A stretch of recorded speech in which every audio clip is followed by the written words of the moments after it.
إن الحمد لله نحمده ونستعينه ونستغفره ونعوذ بالله من شرور أنفسنا ومن سيئات أعمالنا من يهده الله فلا مضل له ومن يضلل فلا هادي له وأشهد أن لا إله إلا الله وحده لا شريك له وأشهد أن محمدا عبده ورسوله أما بعد فأعوذ بالله من الشيطان الرجيم بسم الله الرحمن الرحيم فأما من ثقلت موازينه فهو في عيشة راضية وأما من خفت موازينه فأمه هاوية وما أدراك ما هي نار حامية جس کی نیکیوں والا پلڑا بھاری ہو گیا اندر آنا ہی چلتا پیا جی تھوڑا جہا بچ نیچے کر دیں یہ لائی دینے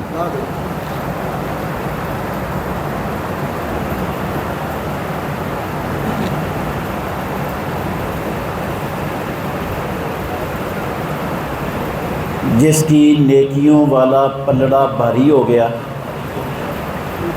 وہ خوشی والی پسندیدہ زندگی میں ہوگا، اور جس کی نیکیوں والا پلڑا ہلکا ہو گیا اس کی ماں حاویہ ہے۔ آپ کو کس نے معلوم کروایا کہ حاویہ کیا ہے؟ سخت گرم آگ ہے۔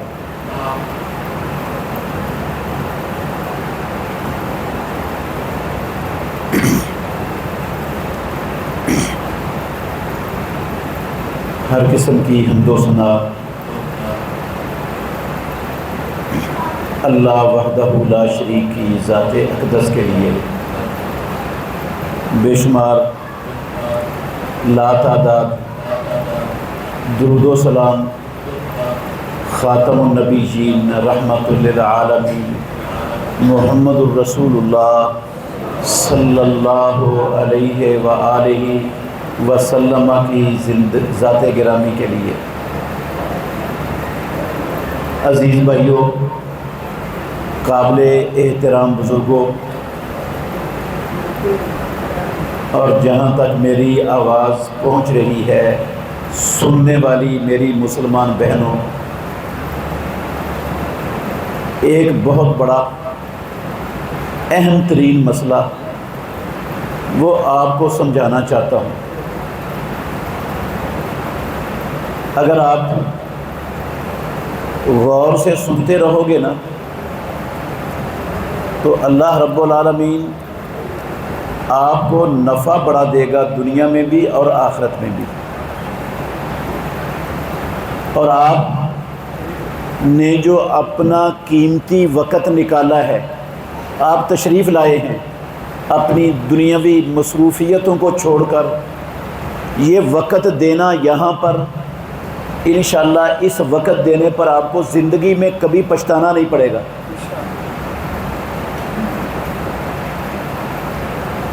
آپ یہ نہیں سوچیں گے کہ ہم گئے تھے اور ہمیں کچھ حاصل نہیں ہوا، ہمیں کچھ ملا نہیں۔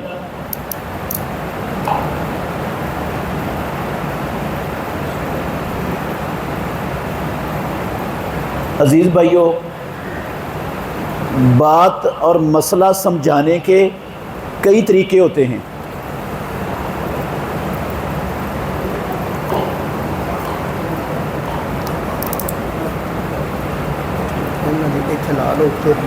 تھوڑا جا اسپیکر چلتا پہ چلتا آواز آتی رہے گی، خواتین نہیں ہوتے جی جی گھر میں دوروں نزدیک تو جزاک اللہ خیر، بس ٹھیک سیدھا کام چلتا ان شاء اللہ۔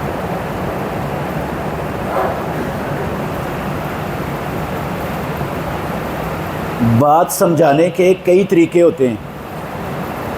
ایک طریقہ ہوتا ہے کہ جن کو مسئلہ سمجھانا مقصود ہوتا ہے نا، ان سے کچھ سوالات کیے جاتے ہیں. اللہ تعالیٰ بھی قرآن مجید میں کئی باتیں سمجھانے کے لیے نا پہلے سوال کرتے ہیں بندوں سے. رسول اللہ صلی اللہ علیہ وسلم سے بھی بہت سارے مواقعوں پر ثابت ہے کہ آپ سوال کرتے تھے، بعد میں سمجھاتے تھے مسئلہ. تو میں نے بھی آپ سے چند سوالات کرنے، آپ نے میرے سوالوں کا جواب دینا ہے. دیں گے نا؟ میں آپ سے کوئی مشکل سوال نہیں کرنے والا، بالکل آسان سوال ہوں گے. اب سب کو جواب آتے ہیں. یہ جو بچے بیٹھے ہیں نا، یہ بھی جواب دے سکتے ہیں انشاءاللہ ان سوالوں کا. میرے بھائیوں، ایک بندہ، پہلا سوال کرنے لگا ہوں آپ سے. ایک بندہ مزدوری کرتا ہے صبح سے لے کر شام تک، سخت گرمی کے موسم میں سخت محنت کرتا ہے. شام کو جو اسے مزدوری ملتی ہے نا، اس مزدوری کے پیسوں سے اس نے اپنے گھر میں بیوی بچوں کا راشن لے کر جانا ہے، تب بیوی بچوں نے کھانا ہے. گھر میں کچھ نہیں ہے، یہ مزدوری کر کے لے جائے گا تو وہ کھائیں گے، نہیں لے جائے گا تو وہ بھوکے رہیں گے. اس کو شام کو ملتی ہے مزدوری، اور یہ مزدوری لے کر جلتے ہوئے تندور میں پھینک کر اس مزدوری کو جلا دیتا ہے. بیوی بچے گھر میں منتظر ہیں، یہ مزدوری ادھر جلا رہا ہے. سخت محنت کی ہے صبح سے شام تک اس نے. سوال میرا آپ سے یہ ہے کہ فیروز وٹواں میں رہنے والے مسلمان اس بندے کو سب سے زیادہ بڑا عقل مند سمجھیں گے، یا درمیانے درجے کا عقل مند سمجھیں گے، یا ہلکی عقل والا سمجھیں گے؟ آپ نے اس کا جواب دینا ہے کہ یہ سب سے اعلیٰ عقل والا ہے، درمیانی درجے کی عقل والا ہے، یا کم درجے کی عقل والا ہے، جس کے پاس صبح سے لے کر شام تک اس نے خون اپنا پسینہ بہایا ہے، بڑی محنت کی ہے، مزدوری ملی ہے، گھر بیوی بچوں کو ضرورت ہے، ان کی ضرورت پوری کرنے کی بجائے تندور میں پھینک کے جلا دیتا ہے. تو یہ کس درجے کا عقل مند ہے؟ آپ اس کو کس درجے کا عقل مند سمجھو گے؟ اس کا جواب آپ نے دینا ہے.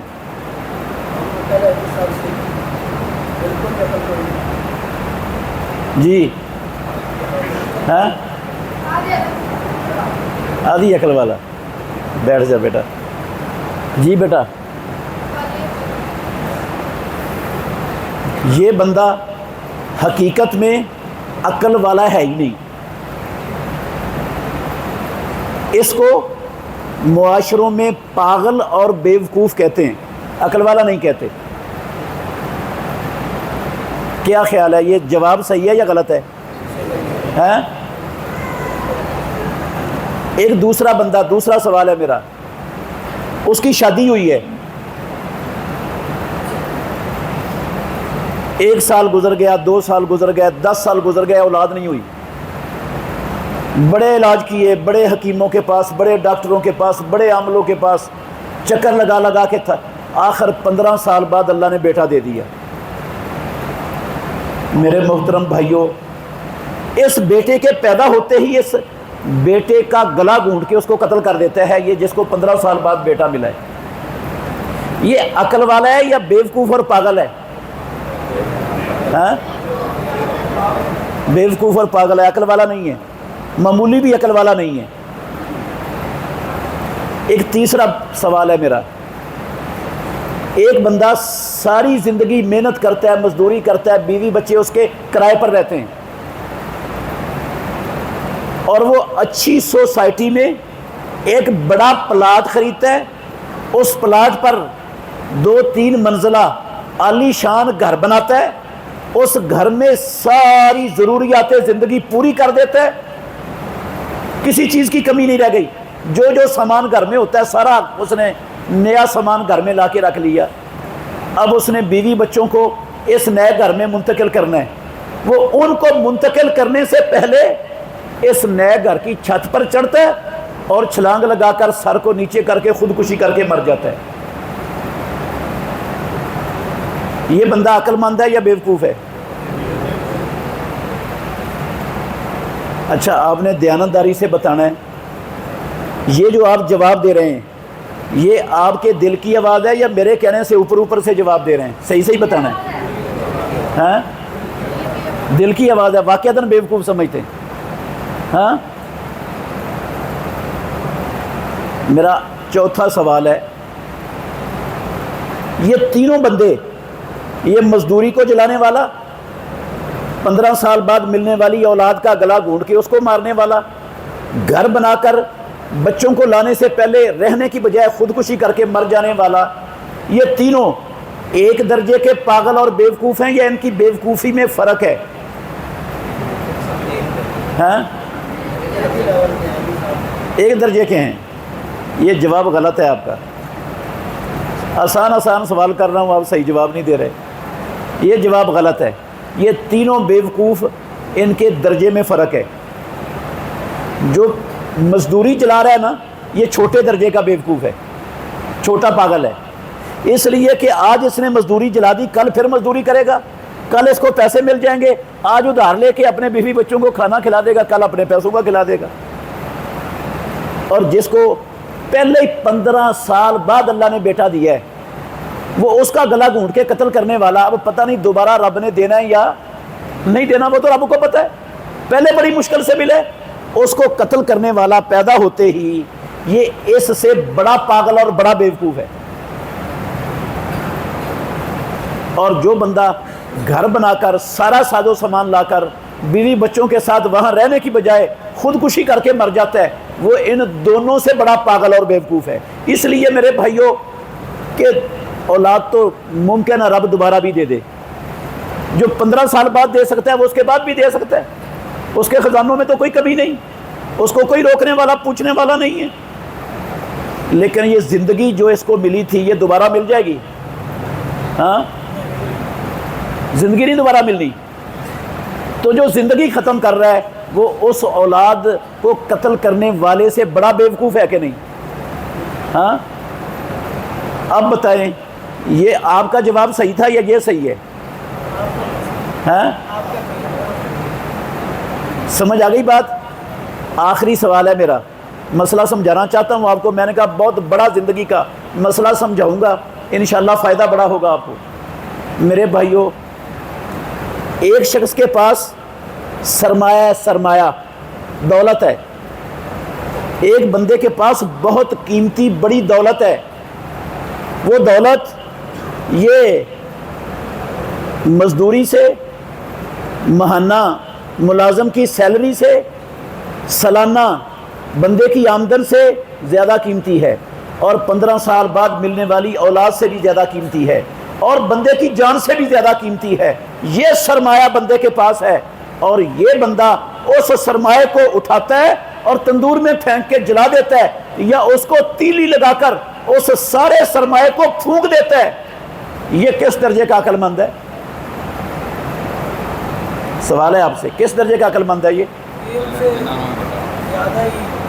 ان تینوں سے بڑا بیوقوف اور پاگل ہے. ایسے ہی ہے؟ دل کی آواز ہے آپ کی. تو میرے بھائیوں ناراض میرے ساتھ کسی نے نہیں ہونا. میں دیانتداری سے کہتا ہوں، اللہ کے گھر میں بیٹھا ہوں، ہم سب یہ جتنے بھائی بیٹھے ہیں اور پورا آپ کا فروز وٹواں اور پورا ضلع شیخو پورہ اور پورا پنجاب اور پورا پاکستان، میں پورا پاکستان بھی نہیں کہتا، میں کہتا ہوں دنیا میں بسنے والے 2 ارب لا الہ الا اللہ محمد الرسول اللہ پڑھنے والے سب کے سب یہ چوتھی کیٹاگری والے لوگ ہیں. اللہ ماشاءاللہ سب چوتھی کیٹاگری والے ہیں. آپ سب چوتھی کیٹاگری والے، میرے سمیت ہم سب چوتھی کیٹاگری میں آتے ہیں. ابھی بتاتا ہوں میں آپ کو. منہ کی بات نہیں کروں گا انشاءاللہ، کچی بات نہیں کروں گا، بغیر دلیل کے بات نہیں کہوں گا، دلیل کی اور پکی بات آپ کو سنا کر جاؤں گا. ضعیف حدیث سنانے کا قائل نہیں ہوں.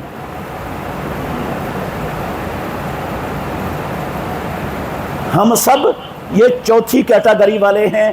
آپ نے وہ سب سے پہلے کیٹاگری والے کے بارے میں دل سے کہا آپ کا دل کی آواز تھی کہ وہ بندہ پاگل اور بیوقوف ہے جو ایک دن کی مزدوری جلاتا ہے اور جو اتنا بڑا سرمایہ جلاتا ہے جو ان سب سے بڑا ہے. ساری دنیا کی دولت بھی اللہ کی قسم جس سرمایہ کی قیمت نہیں بن سکتی جو اس سرمایہ کو جلاتا ہے, تیلی لگا کے پھونکتا ہے, وہ دل سے ان سب سے بڑا بیوقوف ہوگا کہ نہیں؟ تو ہم پھر سب سے بڑے بیوقوف ہیں سارے ہی. آپ کہیں گے ہمارے پاس تو اتنا سرمایہ ہے ہی نہیں جس سرمایہ کی آپ بات کر رہے ہیں. میرے بھائیو, اللہ کی قسم ہم میں سے ہر بندے کے پاس سرمایہ موجود ہے اور ان چیزوں سے زیادہ قیمتی سرمایہ موجود ہے اور وہ ہیں ہمارے نیک اعمال. وہ سرمایہ کیا ہمارے پاس؟ کیا سرمایہ ہے؟ کون سے نیک اعمال؟ یہ نمازیں پڑھی ہے نا, نماز مغرب کی آپ نے, یہ نیک عمل ہے, یہ سرمایہ ہے. آپ نے دن کی 5 نمازیں پڑھتے ہیں, یہ سرمایہ ہے. آپ روزانہ صبح کو قرآن کی تلاوت کرتے ہیں, یہ سرمایہ آپ کے پاس. آپ رمضان میں روزے رکھتے ہیں, راتوں کو قیام کرتے ہیں, تلاوت کرتے ہیں, اعتکاف بیٹھتے ہیں, مسجد بناتے ہیں, مدرسہ بناتے ہیں, جو بھی آپ صدقہ خیرات کرتے ہیں, یہ سب آپ کے پاس کیا ہے؟ سرمایہ. اور میں اللہ کے گھر میں بیٹھ کے کہتا ہوں اس سرمایہ سے قیمتی سرمایہ آسمان کے نیچے رب کی زمین پر انسانوں کے پاس پیدا کرنے والے کی قسم ہے ہی نہیں. اس سے قیمتی سرمایہ ہی نہیں کائنات میں کوئی. آپ کہیں گے اس کی کیا دلیل ہے کہ اس سے قیمتی سرمایہ کوئی نہیں؟ سنو میرے بھائیو, کل میدان محشر میں جب میں نے اور آپ نے رب کے سامنے کھڑے ہونے, میدان محشر میں اللہ نے ترازو قائم کرنا ہے, کنڈا لگانا ہے, تکڑی لگانی ہے رب نے. وَنَضَعُ الْمَوَازِينَ الْقِسْطَ لِيَوْمِ الْقِيَامَةِ, ہم قیامت کے دن کے لیے انصاف والا ترازو تکڑی قائم کریں گے. کہا رب نے. بہت سی آیتیں ہیں, میں نے صرف ایک حوالہ دیا ہے, ایک الفاظ پڑھے ہیں ایک آیت کے. اللہ کہتے ہیں قیامت والے دن ترازو قائم کریں گے. وہ جو ترازو میدان محشر میں قائم ہونا ہے, اس ترازو میں میرا اور آپ کا وزن تولنا ہے نا رب نے, کہ ہم نے کتنا وزن بنایا تھا اپنا. اچھا, اس میں میری اور آپ کی جائیداد تولنی ہے رب نے, اس میں میری اور آپ کی ڈگریاں تولنی ہے رب نے کہ اس کے پاس ڈگریاں کتنی تھی دنیا میں. میری اور آپ کی برادری یا ہمارا حسن, یہ تولنا ہے. کیا تولنا ہے وہاں پہ؟ ہاں, اس ترازو میں میری اور آپ کی نیکیاں اور بدیاں تلنی ہیں. اور اگر نیکیوں والا پلڑا ہلکا ہو گیا, گناہوں والا پلڑا ہو گیا بھاری, تو میرے بھائیوں میرا فیصلہ نہیں, محترم شیخ ابو ذر زکریہ حافظہ اللہ کا یہ فتویٰ یا فیصلہ نہیں. پیدا کرنے والے کی قسم رب کا قرآن ہے, جس کی نیکیوں کا پلڑا ہلکا ہو گیا وہ کہاں جائے گا؟ گرم سنگین آگ میں.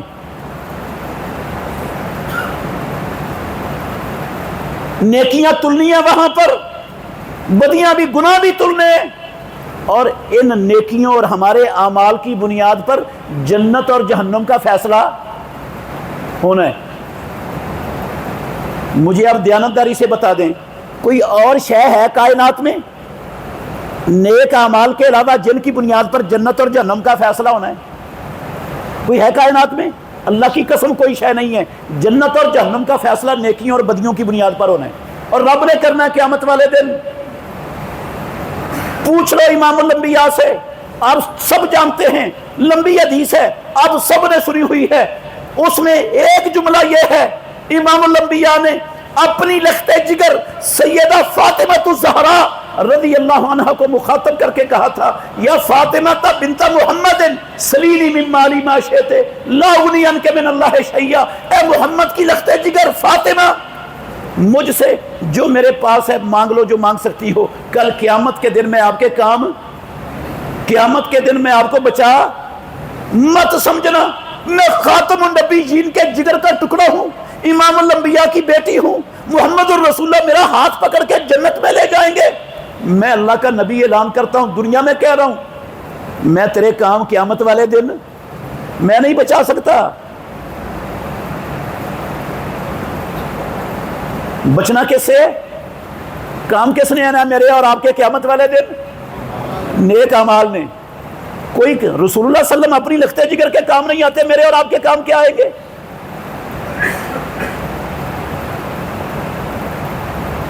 تو اس سے آپ اندازہ لگائیں کہ یہ نیک اعمال کتنا بڑا سرمایہ جس پر جنت اور جہنم کا فیصلہ ہونا ہے۔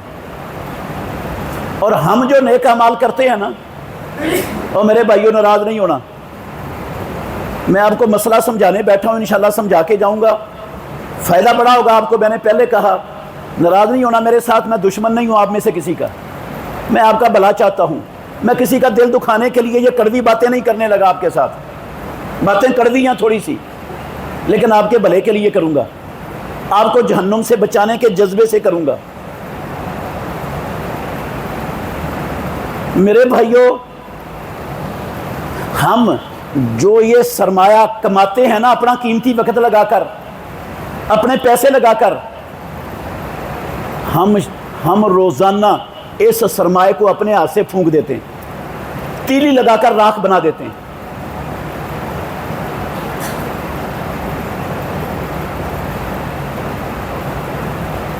اور یہ شیطان ہم سے کرواتا ہے۔ کون کرواتا ہے ہم سے؟ شیطان کرواتا ہے۔ اور شیطان کے پاس ہمیں زبردستی گندا کام کروانے کا اختیار شیطان کے پاس نہیں ہے۔ اللہ کی قسم وہ زبردستی میری یا آپ کی گچی مروڑ کے ہمارا کان پکڑ کے زبردستی ہم سے گندا کام کروا دے، اس کے پاس یہ اتھارٹی یہ نہیں ہے۔ وہ صرف اور صرف خالی دعوت دیتا ہے، اور ہم اس کی دعوت کو بغیر سوچے سمجھے فوراً اس پر لبیک کہتے ہیں، اس کے سامنے سر جھکا دیتے، اس کی بات کو مان لیتے ہیں۔ جو اللہ کا فرمان آتا ہے، جو نبی کا فرمان آتا ہے، مولانا ابو ذر زکریا صاحب سناتے ہیں، ہم ایک کام سے سن کر دوسرے کام سے نکال کر جھولی جھاڑ کر مسجد سے نکل جاتے ہیں۔ ناراض نہیں ہونا، میں ابھی بتاتا ہوں آپ کو، دلائل دیتا ہوں اس کے۔ روزانہ اپنی نیکیوں کو تیلی لگا کے جو کمائی کی ہوتی ہے پھونک دیتے ہیں۔ اور ہیں کون؟ مسلمان، اہل حدیث، اہل سنت، ہاں، سلفی، عاشقان رسول، غلامان مصطفیٰ، ہیں کون؟ جنت کے اصل حقدار اپنے آپ کو سمجھنے والے، نیکیاں ساری پھونک رہے ہیں روزانہ۔ آپ کہیں گے کیسے پھونک رہے ہیں؟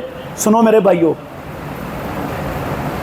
شیطان ہم سے کچھ منحوس اور گندے کام کرواتا ہے اور ہم کر لیتے ہیں، اور ہمیں پتہ بھی نہیں کہ اس کام سے ہماری ساری زندگی کا سرمایہ وہ اس کو آگ لگ چکی ہے، وہ ضائع ہو چکا ہے، برباد ہو چکا ہے۔ کام بے شمار ہیں، میں چند بیان کر کے اپنی بات کو ختم کر دینا ہے، چند ہی بیان کروں گا، زیادہ نہیں کروں گا انشاءاللہ۔ میرے بھائیوں، ان میں سے ایک گندا کام ہے شرک۔ ایک گندا کام کیا ہے؟ کیا کام ہے؟ میں اللہ کے گھر میں بیٹھا ہوں میرے بھائیوں، میری نیکیاں اگر زمین سے لے کر آسمان تک کا خلا بھرا ہوا ہو نیکیوں سے یہ سارا خلا کیا ہوا ہو؟ بھرا ہوا ہو، اور مجھ سے ایک ذرے جتنا شرک ہو جائے، مجھے پیدا کرنے والے پروردگار کی قسم ہے، یہ ایک ذرے جتنا شرک زمین آسمان کے اندر بھری ہوئی نیکیوں کو راکھ بنا کر 1 سیکنڈ سے پہلے برباد کر دے گا، راکھ بنا دے گا، جلا کر راکھ کر دے گا۔ میں نے نہیں کہا، اللہ نے قرآن میں لکھا ہے، محمد الرسول اللہ صلی اللہ علیہ وسلم کو مخاطب کر کے کہا، وَلَقَدْ أُوحِيَ إِلَيْكَ وَإِلَى الَّذِينَ مِنْ قَبْلِكَ لَئِنْ أَشْرَكْتَ لَيَحْبَطَنَّ عَمَلُكَ وَلَتَكُونَنَّ مِنَ الْخَاسِرِينَ۔ اے میرے محمد، آپ کی طرف بھی، آپ سے پہلے پیغمبروں کی طرف بھی ہم نے وحی کی تھی، اگر آپ سے شرک سرزد ہو گیا، آپ کے سارے اعمال ضرور بھی ضرور ضائع اور برباد ہو جائیں گے، اور آپ بھی خسارہ پانے والوں میں شامل ہو جاؤ گے۔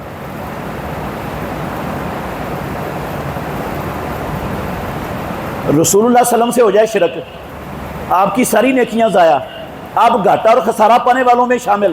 مجھ سے یا آپ سے شرک ہو جائے تو ہماری نیکیاں کام آئیں گی، ہمارے محفوظ رہیں گی۔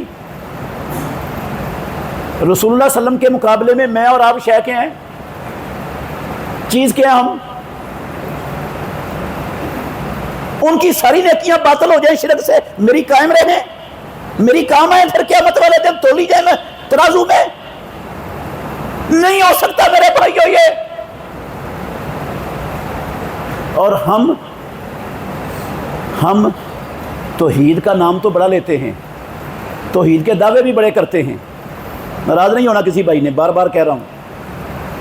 لیکن جس طرح بریلوی شرک کرتے ہیں نا, دوسرے گمراہ فرقے شرک کرتے ہیں, اہل حدیث اللہ کی قسم آج اسی طرح کا شرک کر رہے ہیں, تھوک کے حساب سے.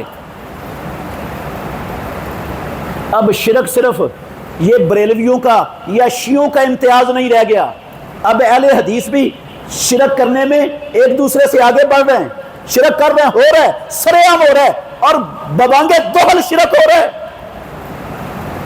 آپ کہیں گے وہ کیسا شرک ہے جو ہم سے ہو رہا ہے؟ میرے بھائیوں غور کرنا ذرا, ایک مثال دوں گا, ایک ہی مثال دے کے سمجھاؤں گا یہ بات انشاءاللہ. شرک صرف قبر پر سجدہ کرنے کا نام نہیں ہے. اللہ کے سوا کسی کو حاجت روا, مشکل کشا, داتا, دستگیر, بندہ پرور, غریب نواز, بگڑیاں بنانے والا, ڈوبی تارنے والا, اولادیں دینے والا, زندگی موت کا مالک سمجھنے کا نام صرف شرک نہیں ہے. کسی قبر پر دیگ, بکرا, چھترا چڑھانے کا نام صرف شرک نہیں ہے. جس طرح یہ شرک ہے نا, اسی طرح اللہ رب العالمین کا اختیار, وہ اللہ کی مخلوقات میں سے کسی کو آپ دے دیں تو کیا ہو جائے گا؟ شرک. اختیار اللہ کا ہے, دے دیا آپ نے اس کی مخلوقات کے کسی فرد کو, تو شرک ہو گیا ہے. آپ کہیں گے وہ کیسے؟ سنو, حلال و حرام کا اختیار کس کا ہے؟ اللہ کا. اللہ نے اپنے نبیوں, رسولوں کو اور امام الانبیاء کو بھی حلال و حرام کا اختیار نہیں دیا. پتہ ہے نا, اللہ کے نبی نے ایک مرتبہ کہا آج کے بعد شاید نہیں کھاؤں گا, تو اللہ نے قرآن اتار دیا, یا ایھا النبی لما تحرم ما احل اللہ لک تبتغی مرضات ازواجک. کیوں حرام کرتے ہو آپ جس کو اللہ نے آپ کے لیے حلال کیا؟ آپ کون ہوتے ہو اللہ کی حلال کردہ چیز کو حرام کرنے والے؟ قد فرض اللہ لکم تحلۃ ایمانکم, اللہ نے فرض کر دیا آپ پر, توڑو قسم, دو کفارہ اس قسم کا, کھاؤ شاید. اللہ نے جس کو حلال کیا رسول اللہ بھی اس کو حرام, اور جس کو اللہ نے حرام کر دیا رسول اللہ بھی اس کو حلال کرنے کا اختیار نہیں رکھتے. اگر یہ اختیار آپ مجھے دے دیں, محترم شیخ ابو ذر زکریا صاحب کو دے دیں حلال و حرام کا اختیار, تو اللہ کی قسم یہ شرک ہو جائے گا. یہ کیا ہو جائے گا؟ یہ کیا ہو جائے گا؟ شرک. وہ کیسے ہوگا؟ سنیں, یہودیوں عیسائیوں نے اپنے مولویوں درویشوں کو حلال و حرام کا کیا دیا تھا؟ اختیار دیا تھا. تو اللہ نے قرآن میں کیا کہا؟ سورہ توبہ کی 32 نمبر آیت ہے, اتخذوا احبارهم ورهبانهم اربابا من دون اللہ. یہودیوں عیسائیوں نے اپنے مولویوں درویشوں کو اللہ کے سوا کیا بنا لیا؟ رب. اللہ کے سوا کیا بنا لیا؟ رب. اللہ کے سوا کسی کو رب بنانا شرک ہے کہ نہیں؟ ہاں, اللہ کہتا ہے انہوں نے رب بنا لیا اپنے مولویوں کو, اپنے درویشوں کو. عدی بن حاتم رضی, ترمذی شریف کی حدیث ہے, حسن درجے کی ہے. اب حضرت عدی بن حاتم رضی اللہ عنہ کہنے لگے اللہ کے نبی انہوں نے رب تو نہیں بنایا تھا, میں بھی تو عیسائی رہ کے آیا ہوں. آپ نے فرمایا عدی, جو چیز وہ ان کے لیے حلال کرتے تھے, جو حرام کرتے تھے, یہ مانتے نہیں تھے. انہوں نے کہا اللہ کے نبی ایسا تو تھا. میرے اور آپ کے نبی محمد رسول اللہ صلی اللہ علیہ وسلم نے کہا تل کا عبادتہم, عدی اسی کا نام ہے ان مولویوں کی کیا کرنا؟ عبادت کرنا. یہ عبادت ہے ان کی. یہی رب بنانے کا مطلب ہے, اور یہی مطلب ہے کیا کرنے کا؟ عبادت کرنے کا. اور اللہ کے سوا جب کسی کی عبادت ہو جائے, کسی کو رب بنا لے, تو شرک ہوتا ہے کہ نہیں ہوتا؟ یہ صرف یہودیوں عیسائیوں نے اللہ کی قسم سارے مسلمانوں نے کیا ہے, اہل حدیثوں نے بھی کر لیا, آج عروج پر ہے, اور ہمیں پتہ نہیں ہم شرک کر رہے ہیں. ہم اپنے آپ کو توحید والا سمجھے بیٹھے ہوئے ہیں. ایک مثال دینی ہے, میں نے کہا اللہ نے سود کو حرام کیا, کسی کو شک تو نہیں ہے اس میں؟ سود حرام ہے, بچوں کو بھی پتہ ہے. کسی بچے سے بھی پوچھیں گے نا آپ, چھوٹے بچے سے سود حلال ہے یا حرام ہے, آپ کو کہے گا حرام ہے. سود کو اللہ نے حرام کیا, اللہ کے رسول نے اس کی حرمت خوب کھول کر بیان کر دی. آج مولویوں نے, مفتیوں نے سود کو حلال کر دیا ہے. سود کو کیا کر دی ہے؟ حلال کر دی ہے. اور ان مفتیوں کے حلال کرنے سے نا ہم نے سود کو کیا سمجھ لیا ہے؟ حلال. ہم وہ کام کرنے لگ گئے ہیں. جب ہم وہ کام کرنے لگ گئے ہیں تو اس کا کیا مطلب ہے؟ ہم نے حلال مان لیا کہ نہیں؟ رب نے حرام کیا تھا, مفتی نے کہا حلال ہے, ہم نے اس کو حلال سمجھ لیا, تو عبادت اس مفتی صاحب کی ہو گئی کہ نہیں ہو گئی؟ آپ کہیں گے ہم نے تو کوئی نہیں مانا. ابھی بتاتا ہوں, آپ نے مانا ہے, سب نے مانا ہے, یہ سب نے یہ اختیار دی ہے, اللہ ماشاء اللہ کوئی بچا ہوگا. آپ کے پاکستان میں اسلامی بینک کھلے ہیں کہ نہیں؟ ہاں, سنا ہے کسی اسلامی بینک کا نام؟ بے شمار اسلامی بینک کھلے ہیں. وہ کہتے ہیں ہم ربا فری بینک ہیں, ہم اسلامی بینک ہیں. یہ میزان بینک ہے, ربا فری اور اسلامی بینک. بہت سارے بینک اسلامی کھل گئے. اس کا مطلب تھوڑا سا غور کرنا, توجہ کرنا میری طرف. بڑا اہم مسئلہ سمجھا رہا ہوں میرے بھائیوں, آپ کو بڑا اہم مسئلہ سمجھا رہا ہوں. اگر سمجھ آ گئی آپ بچ جاؤ گے, اس دلدل سے نکل آؤ گے, بچا لو گے اپنے آپ کو. اس لیے پوری توجہ رکھنا میری طرف. یہ جو بینک بنے ہیں اسلامی نام سے, اس سے ایک موٹی سی بات ہر عقل مند کو سمجھ آتی ہے کہ اسلامی بینکوں کے علاوہ جو دوسرے بینک ہیں وہ کیا ہیں؟ وہ غیر اسلامی. اسلامی کے مقابلے میں کیا ہوتا ہے؟ یہ اس اصطلاح سے ثابت ہو گیا کہ باقی بینک کیا ہیں؟ غیر اسلامی. جو غیر اسلامی بینک تھے نا, انہوں نے اپنے بینکوں میں اسلامی کھڑکیاں کھول دی ہیں. وہ کہتے ہیں ہم بھی ربا فری کام کرنے لگے, ہم نے اپنے بینک میں اسلامی کھڑکی کھول لی ہے. اور میں اللہ کے گھر میں بیٹھا ہوں, جو بینک اسلامی کھلتا ہے یا اسلامی کھڑکی کھولتا ہے, کوئی بینک اپنے غیر اسلامی بینک اپنی بینک میں اسلامی کھڑکی کھولتا ہے, اسٹیٹ بینک آف پاکستان کی طرف سے فرض ہے اس بینک پر کہ وہ وہاں پر ایک مفتی صاحب کو بٹھائے گا. اس بینک میں کس کو بٹھائے گا؟ جس طرح مینیجر ہوتا ہے نا بینک میں, اس طرح بینک میں ایک کون بیٹھتا ہے اس بینک میں؟ مفتی صاحب. اس مفتی صاحب کا عہدہ کیا ہے؟ شریعہ ایڈوائزر. شریعہ ایڈوائزر کے نام سے وہ مفتی بینک میں, ہر بینک میں بیٹھا ہوا ہے. یہ سیٹ ہے ایک مستقل مینیجر کی طرح سیٹ ہے شریعہ ایڈوائزر مفتی کی. آپ اس مفتی صاحب کے پاس جاتے ہیں اسلامی بینک میں, وہ آپ کو دلائل دیتا ہے, پورے قائل کرتا ہے کہ ہم اسلامی بینک ہیں, ہم سودی کاروبار نہیں کرتے, ہم اسلامی کاروبار کرتے ہیں. اور آپ کہتے ہیں یہ مفتی صاحب ہے, مفتی صاحب تو غلط نہیں نہ بول سکتا, مفتی صاحب نے تو صحیح جواب دینا ہے. اور یہ اس کی سندیں بھی لٹک رہی ہیں اس کی سیٹ کے اوپر, واقعتاً یہ مسلمہ مفتی ہے. تو جو کہہ رہا ہے, فتویٰ دے رہا ہے, ہمیں ٹھیک ہی دے رہا ہے, تو آپ اس فتوے کو مان لیتے ہو, جبکہ وہ فتویٰ پیدا کرنے والے کی قسم ہے قرآن کے خلاف ہے. کیوں خلاف ہے قرآن کے سننا؟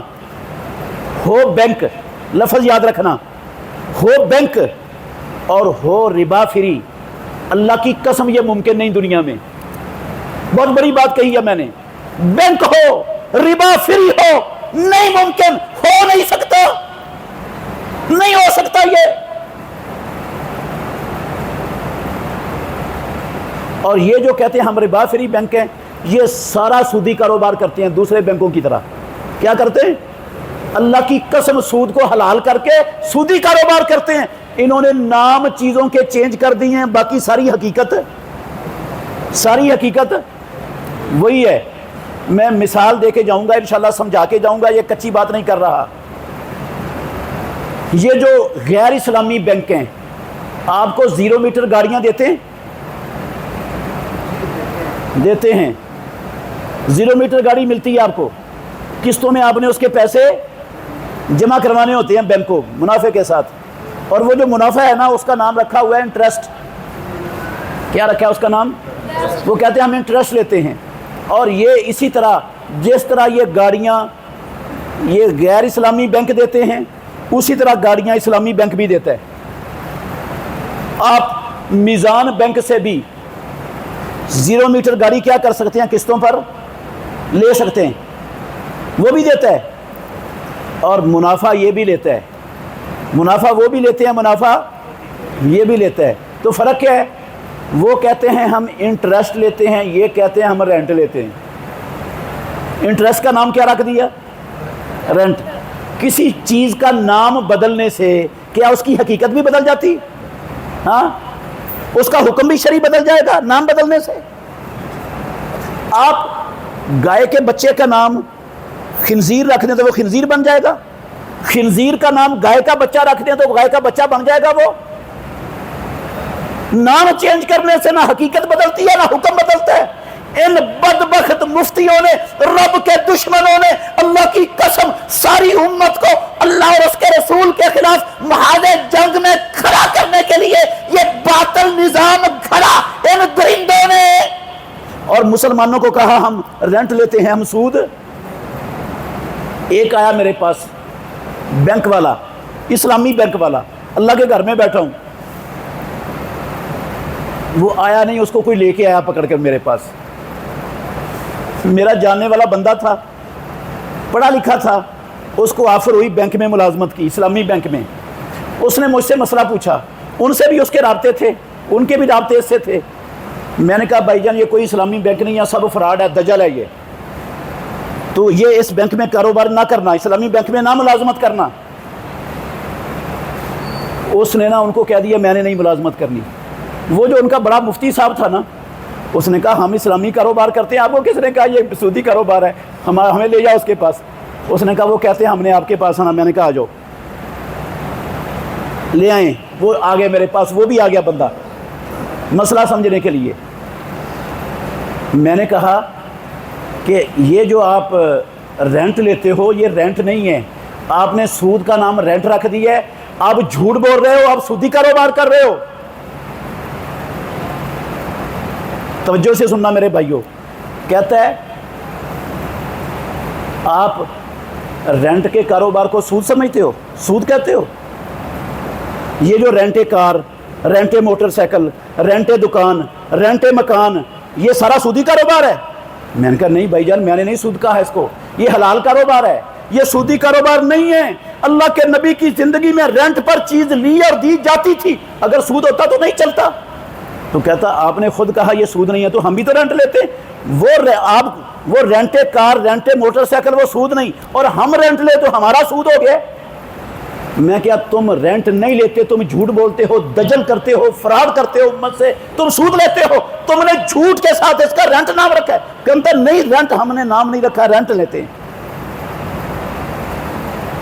میں نے کہا اچھا اگر آپ رینٹ لیتے ہو نا, توجہ کرنا میرے بھائیو, توجہ کرنا, اگر آپ رینٹ لیتے ہو تو جو رینٹ موٹر سائیکل والا ہے یا رینٹ کار والا ہے, اس سے آپ ایک دن کے لیے رینٹ پر کار یا موٹر سائیکل لے سکتے ہو کہ نہیں؟ کوئی رینٹ کار موٹر سائیکل والا آپ کو ایک دن کے لیے رینٹ پر موٹر سائیکل یا کار دے گا یا نہیں دے گا؟ دے گا. کئی جگہ پر نا عارضی بازار لگتے ہیں, عارضی بازار, وہاں پر دکانیں بنی ہوتی ہیں, وہ چند دنوں کے لیے, ہفتے کے لیے کرائے پر مل جاتی ہیں. مل جاتی ہیں کہ نہیں؟ مل جاتی ہیں. یہ ہوٹلوں میں آپ چلے جائیں بڑے بڑے شہروں میں, ایک دن کے لیے آپ کو کرائے پر ہوٹل کا کمرہ مل جائے گا, 2 دن کے لیے بھی مل جائے گا, ہفتے کے لیے بھی مل جائے گا, مہینے کے لیے بھی مل جائے گا. ایسا ہی ہے نا. میں نے کہا جتنے رینٹ والے ہیں وہ رینٹ پر لینے والے کی مرضی پر اس کو چیز رینٹ پر ملتی ہے. میں نے کہا آپ مفتی صاحب مجھے 0 میٹر گاڑی دیں رینٹ پر, 1 ہفتے کے لیے دے دیں, رینٹ میرے ساتھ طے کر لیں, میں آپ کو رینٹ دوں گا. اللہ کے گھر میں بیٹھا ہوں, پیدا کرنے والے کی قسم ہے, اس کی پھونک نکل گئی مفتی کی. کہتا نہیں ملتا. میں نے کہا چل ایک ہفتے کے لیے نہ صحیح مہینے کے لیے دے دے. کہتا نہیں ملے گی. میں کہتا چلو مہینہ بھی چھوڑتا ہوں, میں 6 مہینے کے لیے رینٹ پر مجھے دے دے 0 میٹر گاڑی. کہتا نہیں ملتی. تو کیا سمجھے ہو, رینٹ ہے پھر یہ رینٹ ہے, یہ رینٹ کاروبار ہے. اگر یہ رینٹ ہوتا تو یہ بدبخت, یہ درندے, یہ یہودیوں کے ایجنٹ, یہ مفتیوں کا لبادہ اوڑھ کر امت کو رب کے دشمن بنانے کا ٹھیکہ لے کر آنے والے یہ شیطان کے بچے, اللہ کی قسم اگر یہ رینٹ ہوتا تو مجھے رینٹ پر دیتے. وہ رینٹ پر دیتے نہیں ہیں مجھے, اور کہتے ہیں رینٹ لے رہے ہم.